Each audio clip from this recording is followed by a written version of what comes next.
આણંદ શહેરમાં નગરપાલિકાએ દબાણ હટાવો ઝુંબેશ શરૂ કરી અને સોજિત્રા વિસ્તારના મુખ્ય માર્ગો પર નગરપાલિકાએ બુલડોઝર ફેરવ્યા.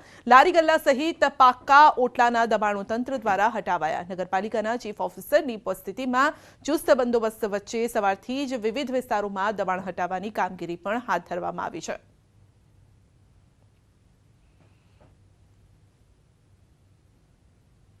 આણંદના ઉમરેઠમાં ચોરીનો મામલો સામે આવ્યો છે. પૂજારા શોરૂમની પાછળની દિવાલ તોડી તસ્કરોએ લાખોની ચોરી કરી. ઉમરેઠ પોલીસ સ્ટેશનની 500 મીટરની અંદર જ આ ચોરી થઈ અને જેના કારણે પોલીસને આ ચોરી મોટો પડકાર સાબિત થયો છે. આ સાથે જ પોલીસના રાત્રિ પેટ્રોલિંગ ઉપર સવાલો ઉઠ્યા છે, કારણ કે અગાઉ પણ આ શોપિંગ મોલમાં મોબાઈલ શોપમાં ચોરી થઈ હતી, ત્યારે ઉમરેઠ પોલીસે આસપાસના સીસીટીવી ફૂટેજની તપાસ આરંભી હતી.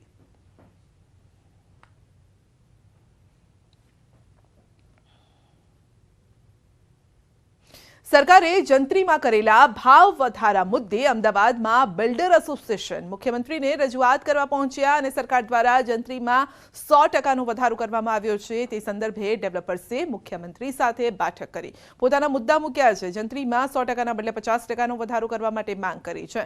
તેમજ બાંધકામમાં 20%, FSIમાં 20%, જમીનમાં 50%ની માંગણી કરી છે. આ નવી જંત્રી 1 મેથી લાગુ કરવાની પણ માંગ કરાઈ છે. મુખ્યમંત્રીએ જંત્રી સંદર્ભે યોગ્ય નિર્ણય કરવા આશ્વાસન આપ્યું.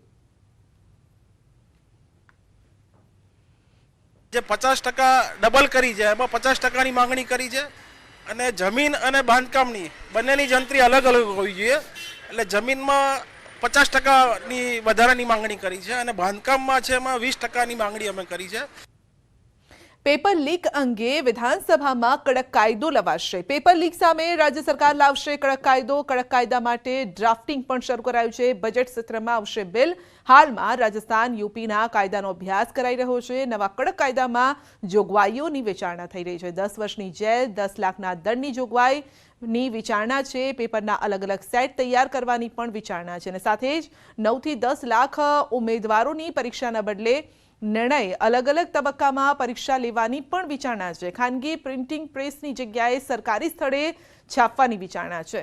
પેપર ફોડનાર લેનાર બંને સામે કડક સજાની જોગવાઈ. સંડોવણીમાં 3 વર્ષ સુધી પરીક્ષા ન આપી શકે તેવી પણ જોગવાઈ થઈ શકે છે.